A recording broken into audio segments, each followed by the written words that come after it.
buenas noches, amables televidentes. Esto es Lado B. Gracias por permitirnos ser los protagonistas de su entretenimiento. Así es, Gladys. El día de hoy tenemos un invitado especial muy conocido por su amplia trayectoria, que a más de uno nos ha encantado y nos ha hecho reír con sus actuaciones. Multifacético, talentoso, tiene una amplia trayectoria en el teatro y la televisión. Asimismo, ha incursionado en la música. Actualmente es docente teatral y se destaca como libretista y director. Además, tiene su licenciatura en comunicación social. Un artista completo. Johnny Shapiro nos acompañará en el programa de hoy. Al regresar del corte comercial, conoceremos su lado B. Ya volvemos.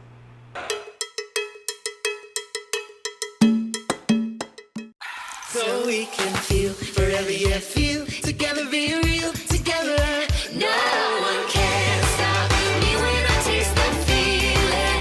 Nothing could ever bring me down. Here we go.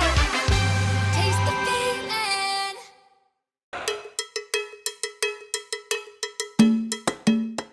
Bienvenido, Johnny, a Lado B. Gracias por estar esta noche con nosotros.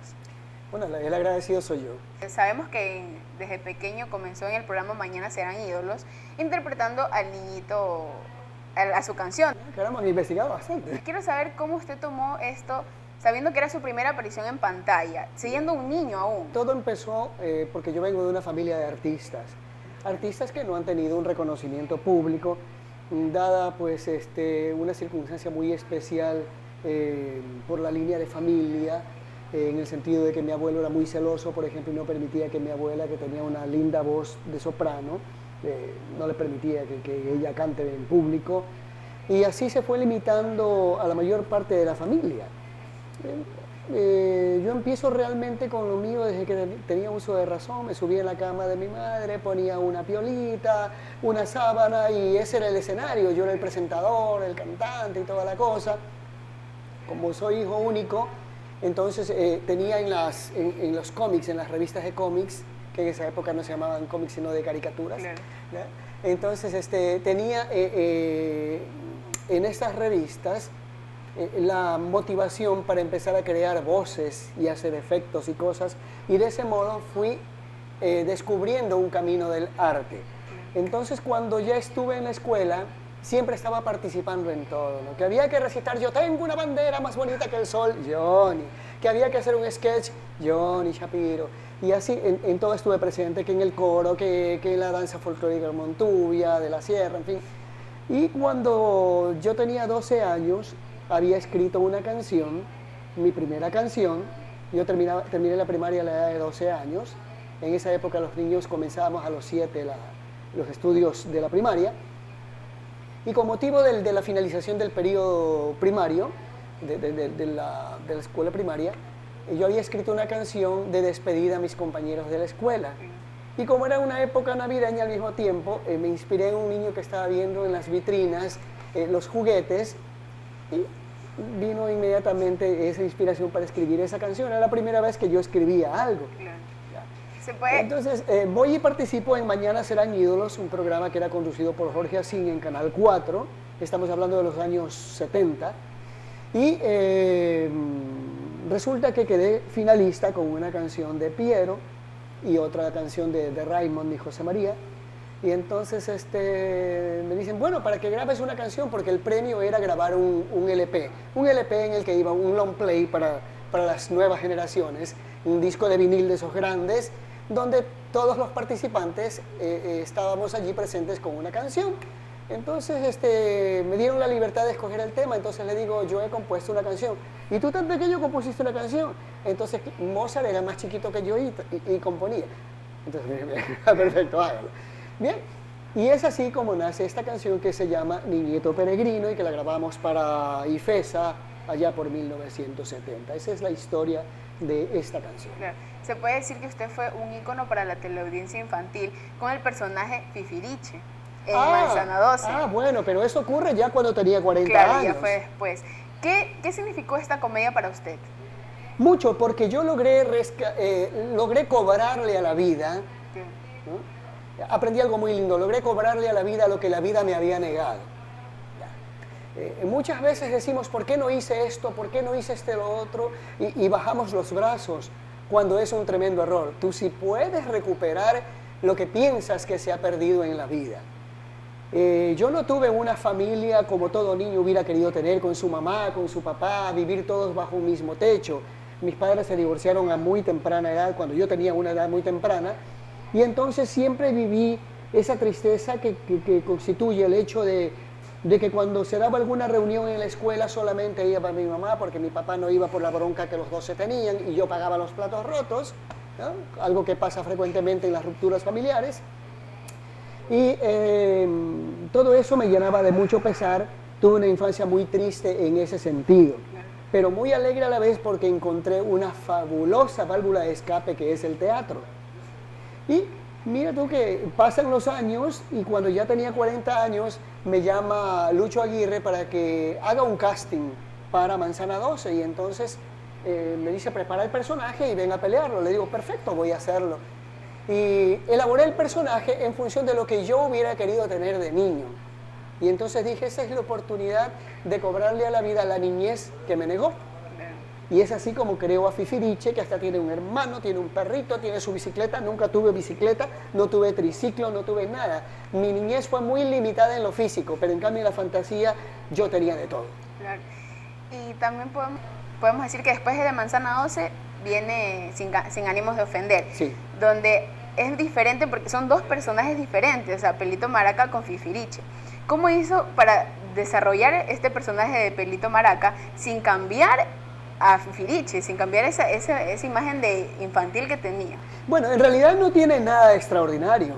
No tiene nada de extraordinario. Los actores tenemos la obligación de ser ejecutivos de nuestro trabajo. Un actor es un ejecutivo de su trabajo. El público confía en lo que nosotros hacemos y por lo tanto debemos realizar nuestro trabajo técnica y artísticamente como debe ser. Los actores tenemos la obligación de que cada vez que recibimos un rol debemos transformarnos en un nuevo ser y a través de una técnica llamada estudio cuadridimensional de personaje o ficha técnica o indagación de personaje, como quieran hacerlo, o trabajo de personaje, logramos convertirnos en ese ser. Y es un reto y una satisfacción para un artista cuando ha terminado de hacer todo este proceso y ocurre que convence al público de que lo que está viendo allí es real. Entonces, yo lo que he hecho es aplicar las técnicas que los grandes maestros de la actuación la escribieron, las descubrieron, las inventaron, y a los maestros que tuve durante toda mi vida de artista, a quienes agradezco públicamente, porque sus enseñanzas calaron profundo en mí, y como siempre quise ser un artista, y no es que quise ser famoso, yo siempre quise ser artista, eso es lo que siempre me llenó, ser artista.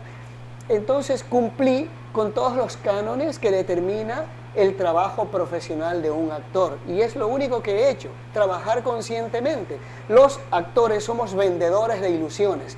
Podemos hacerte reír, podemos hacerte llorar, podemos hacerte reflexionar, pero para eso primero tenemos que estar bien centrados en lo que estamos vendiendo. ¿Usted alguna vez se ha preguntado qué sería su vida sin la actuación? Es decir, sin las huellas que dejan los personajes.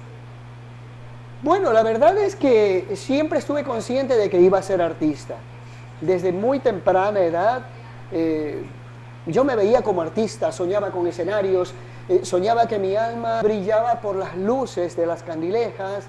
Entonces, si tuviera la oportunidad de volver a vivir, volvería a ser artista y sería un excelente artista, porque entonces podría aprovechar, si fuera posible, de los errores que he cometido para enmendarlos y formarme de la mejor manera.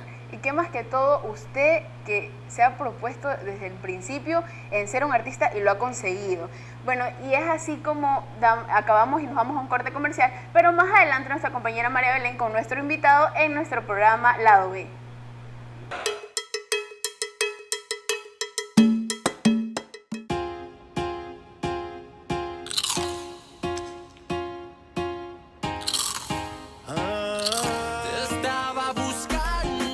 ¿Me das unas sabritas? ¿Me das una? ¿Y si te canto? Uy.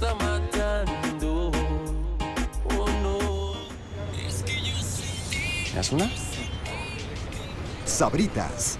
¿Y tú qué harías por ellas? Es que yo sin ti, tú sin mí, dime Dijiste solo una. Hemos regresado y continuamos con más. Tremendo personaje como es Johnny Shapiro.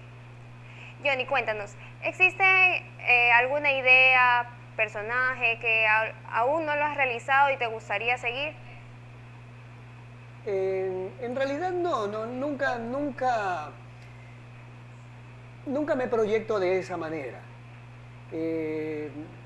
Lo que yo puedo buscar en la vida como artista es más bien en función de conjuntos actorales.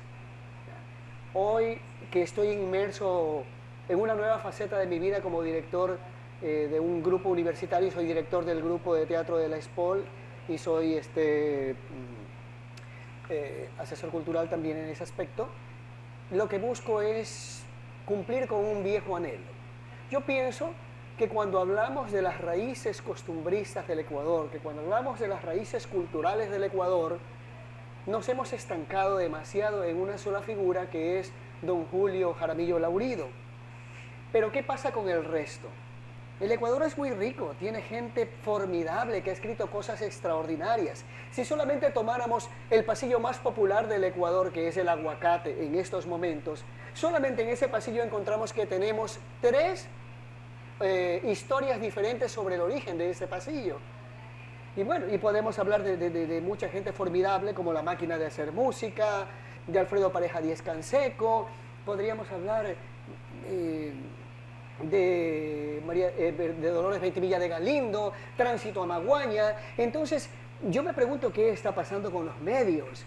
Si tanto les importa la cultura del país, ¿por qué entonces no revitalizamos todo esto? ¿Por qué no le damos el valor adecuado y lo llevamos a la pantalla? Y estamos, en cambio, hundiendo en la ignorancia a nuestro pueblo con las porquerías que ponen al aire.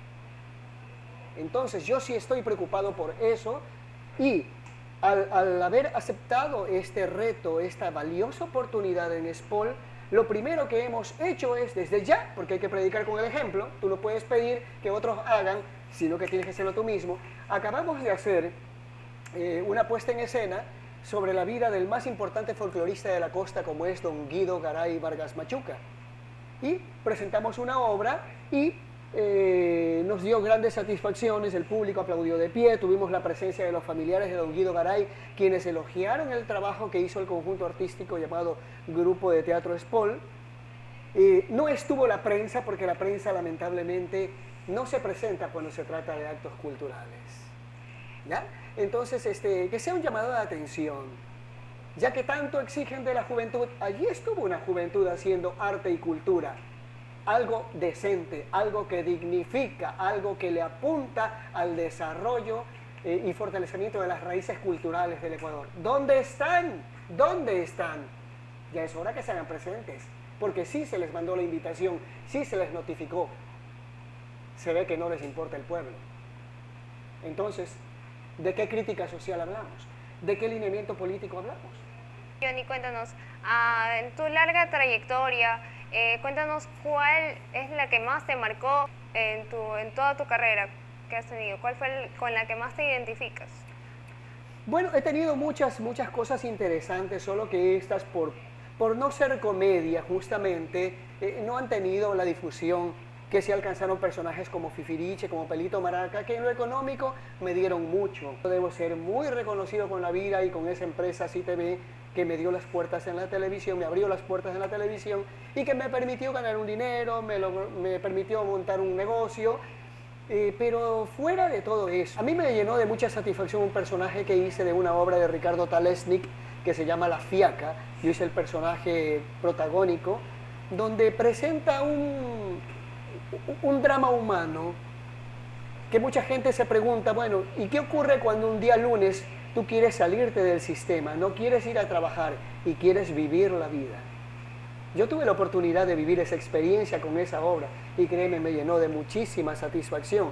Aparte de eso, pues he hecho cosas muy ¿Cosas como hermosas, como por ejemplo hacer el papel de Maurice en La Bella y la Bestia con danzas jazz, donde tuve la oportunidad de cantar, bailar, actuar, que era mi sueño, hacer teatro musical, y entonces en esa oportunidad que me dio José Miguel Salem, yo pude vivir esa experiencia maravillosa. Luego, con José Luis Pombo, en Ecuapro Lírica, tuve la gran oportunidad de mostrarme como cantante lírico. Hicimos Barcarola Italiana, hicimos varias propuestas, fragmentos de ópera, de zarzuela, que son cosas que me han alimentado el alma indiscutiblemente. Yo sé que ese no es un género comercial, pero abrí los ojos a los diarios locales y encontré con que por allí se está haciendo un intento por rescatar esto, y me parece muy, muy hermoso, de verdad. Johnny, como tú sabes, siempre nosotros tenemos que tomar decisiones en nuestras vidas.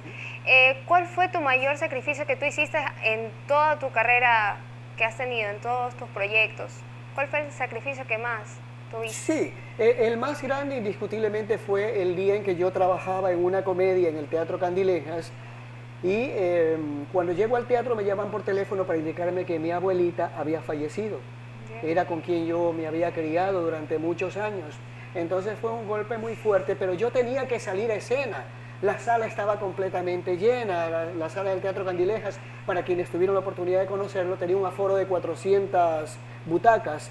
Entonces imagínate tú, todo un elenco teatral allí y decirles que no porque yo tenía este dolor, cuando la máxima de un artista es el show debe continuar. Exacto. Entonces le dije al director, tranquilo, yo hago mi trabajo como debe ser, esta es mi profesión, y luego pues iré a ver a mi abuelita. No iba a revivir mi abuelita si yo dejaba de hacer la comedia. Entonces lo hice, me siento muy bien por la decisión que tuve en esos momentos, y yo sé que desde el cielo o desde donde esté mi abuelita me envió las bendiciones para que todo salga bien. ¿Tú qué mensaje le puedes decir a todos los adolescentes que están por cursar esta carrera, que es la actuación? Bueno, que piensen siempre en que es una profesión, y ojo, que el arte te dé de comer. Si el arte no te da de comer, no sirve, no te engañes. Tienes derecho a vivir bien, a vestir bien, por lo menos limpio, cómodo, pero no permitas jamás que te utilicen con el cuento de que colabora, no pasa nada. Los años no pasan en vano, de repente te das cuenta, estás viejo, se te ha caído el pelo, bueno, yo estoy joven, pero siempre tenemos que cobrar, porque cuando vamos a la tienda, cuando vamos al supermercado, cuando vamos a la gasolinera, siempre tenemos que pagar. Entonces la gente tiene que acostumbrarse de una vez por todas a aprender de que los artistas somos parte de ese gran conglomerado de las artes escénicas industriales, y como tal, somos parte generadora de ingresos y de divisas para el Estado. Por lo tanto, merecemos también ser respetados, ganar bien. ¿Y cómo nos hacemos respetar? Cobrando, porque nadie te va a decir, tú eres un buen artista, no te pago bien. No, es uno el que tiene que poner la cotización. Y para eso, primero tienes que formarte muy bien para que tengas derecho a pedir un buen emolumento. Si eres malo, hasta vergüenza debería haber pedido algo. Johnny, lamentablemente hemos terminado con nuestro programa el día de hoy. Muchas gracias por acompañarnos esta noche. El agradecido soy yo. Muchas gracias. Amigos televidentes, si ustedes se perdieron de esta entrevista, no se olviden seguirnos en nuestro YouTube como El Lado B. Gracias.